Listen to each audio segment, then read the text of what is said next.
नमस्कार साथियों, स्वागत है आप सभी का एससीएस क्लासेस में। इस क्लास में आप लोग हिंदी का प्रैक्टिस सेट लगाएंगे जो कि आपका ये 4 फरवरी, 5 फरवरी और 6 फरवरी को जो फर्स्ट शिफ्ट का आपका पेपर हो चुका है, उन्हीं सभी प्रश्नों के एनालिसिस के उपरांत आपका जो पेपर उसमें आया था वह सेम इसी सिलेबस आधारित और पैटर्न पर आया था। इसलिए आप क्लास को पूरा देखें, 20 के 20 क्वेश्चन आप लोग लगाएं क्योंकि इस क्लास में 20 प्रश्नों को लिया गया है। अंत में आप अपना स्कोर कमेंट करके अवश्य बताएं। चलिए शुरू करते हैं। पहला प्रश्न है कि दिए गए वाक्य में रेखांकित शब्द के लिए सही वर्तनी ज्ञात कीजिए। आपका एसएससी जीडी के पेपर में एक सही वर्तनी वाला आपके लिए क्वेश्चन आएगा जो कि आपको सही तरह से कौन सा लिखा हुआ है ये आपको बताना होगा। तब इसका सही जवाब क्या होगा? इसमें आपको बताना प्रातःकाल। यहाँ पर क्या लिखा है? प्रांत काल लिखा हुआ है, लेकिन होना क्या चाहिए था? प्रातःकाल। और प्रातःकाल किस तरह से लिखा हुआ होना चाहिए था? ये इस तरह से ये होना चाहिए। ये आपको आता होगा। चलिए बढ़ते हैं अपने अगले प्रश्न की तरफ। अगला प्रश्न अपना है कि दिए गए विकल्पों में से 3 विकल्प त्रुटि युक्त हैं। क्या 3 विकल्प गलत हैं जबकि एक सही है? उस सही विकल्प का चयन करना है आपके लिए। तो अब कौन सा वाला इसमें सही होगा? अधिकांश लोग अवकाश पर हैं, ये आपका गलत होगा। अधिकतर लोग अवकाश पर हैं, तो कौन सा हो जाएगा? तो सेकंड वाला जो ऑप्शन होगा ये आपका सही जवाब होगा। चलिए बढ़ते हैं अपने अगले प्रश्न की तरफ। अगला प्रश्न है कि निम्नलिखित प्रश्न में 4 विकल्पों में से उस सही विकल्प का चयन करें जो वाक्यांशों के लिए एक शब्द का विकल्प हो, जो भला बुरा ना समझता हो। मान लीजिए यदि कोई व्यक्ति है, उसे भला बुरा का यदि ज्ञान नहीं है, तब उसके लिए क्या कहेंगे? तब उसके लिए क्या कहेंगे? उसके लिए कहेंगे अविवेकी। तो पहला वाला जो ऑप्शन में लिखा हुआ है अविवेकी, ये आप लोग कहेंगे। चलिए बढ़ते हैं अपने अगले प्रश्न की तरफ। अगला प्रश्न है कि दिए गए वाक्य का वह भाग ज्ञात करें जिसमें कोई त्रुटि है। जिसकी लाठी उसके भैंस वाली कहावत चरितार्थ होती है। तब कौन से वाले पार्ट में त्रुटि है आपको बताना है। क्या होना चाहिए था? जिसकी लाठी उसकी भैंस। तब कमेंट करें आप लोग, इसका सही जवाब क्या होगा? इसका सही जवाब होगा उसके भैंस। ये जो कि आपका गलत तरह से लिखा हुआ है।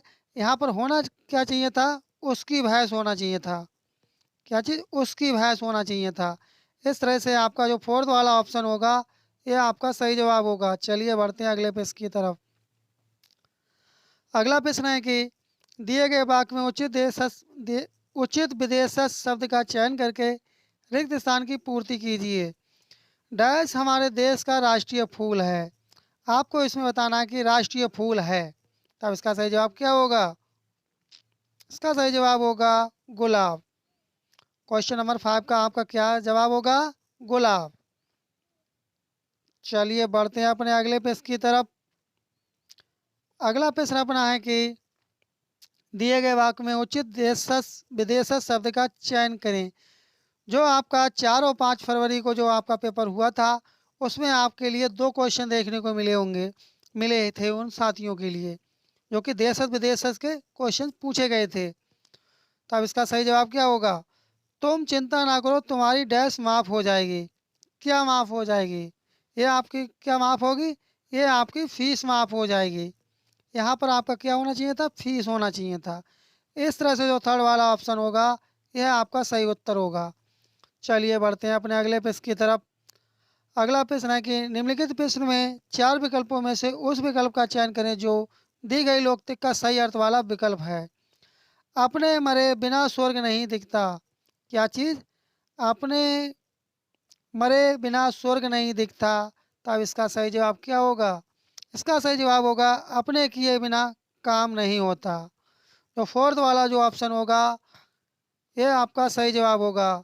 यदि अभी तक आप चैनल पर नए हो, चैनल सब्सक्राइब नहीं किए तो आप चैनल को सब्सक्राइब कर लें, क्लास को आप लोग लाइक कर दें, क्योंकि आपके लिए यहाँ पर लगातार प्रैक्टिस सेट कराए जा रहे हैं।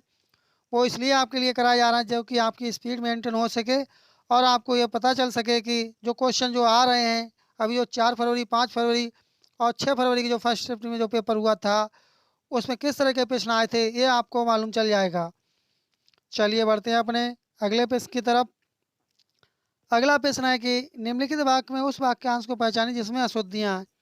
यदि कोई नहीं है, कोई गलती नहीं है, तो कोई त्रुटि नहीं है का चुनाव कीजिए। मनुष्य जीवन ही ऐसा है कि वह किसी भी अवस्था में यह अनुभव नहीं कर सकता कि अब उसके लिए किसी आवश्यक नहीं ही गई है। तो कौन से वाले पार्ट में त्रुटि है, क्वेश्चन पढ़ते ही आपने आइडिया लगा लिया होगा।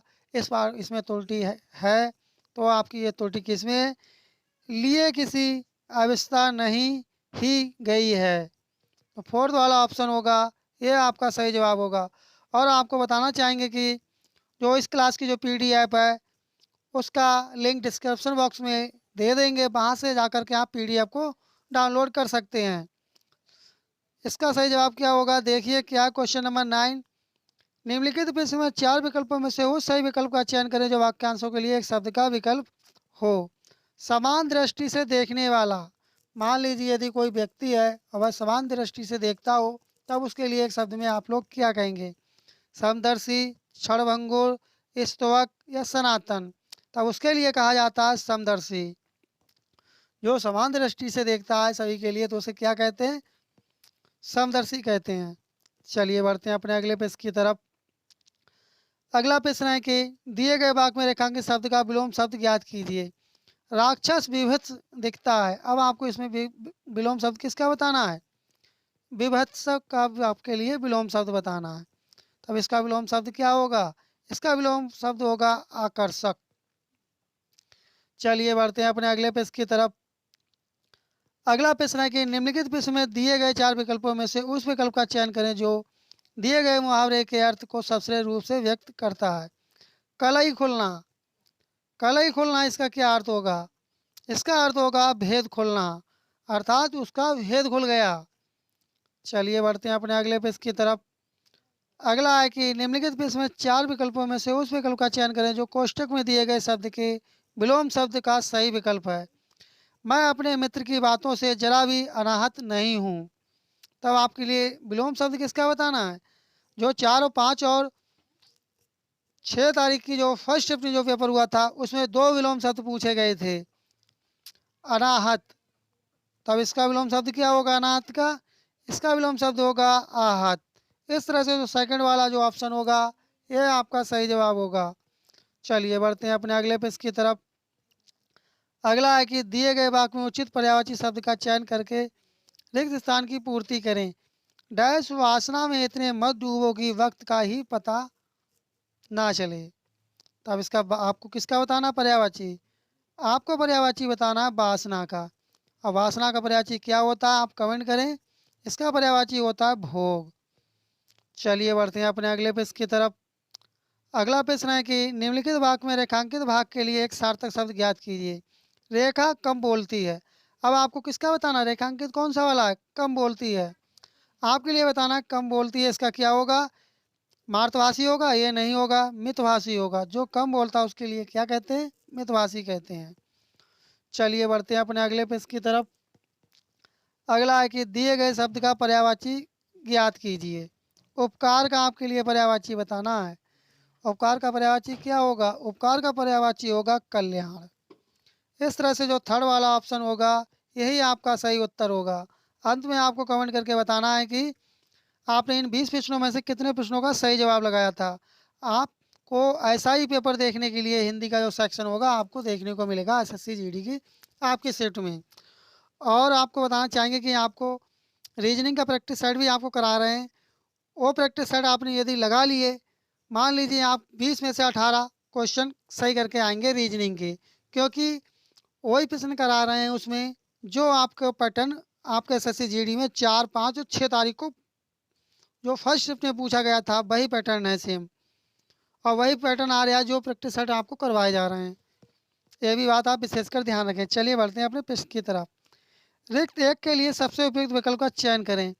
भारतीय संविधान में सरकार के अधिकारियों के डैश एवं नागरिकों के। तब यहाँ पर क्या आएगा एक के स्थान पर? यदि आपको जवाब आ रहा है तो आप कमेंट कर दें। तब यहाँ क्या आएगा? क्या होते हैं? कर्तव्य होते हैं।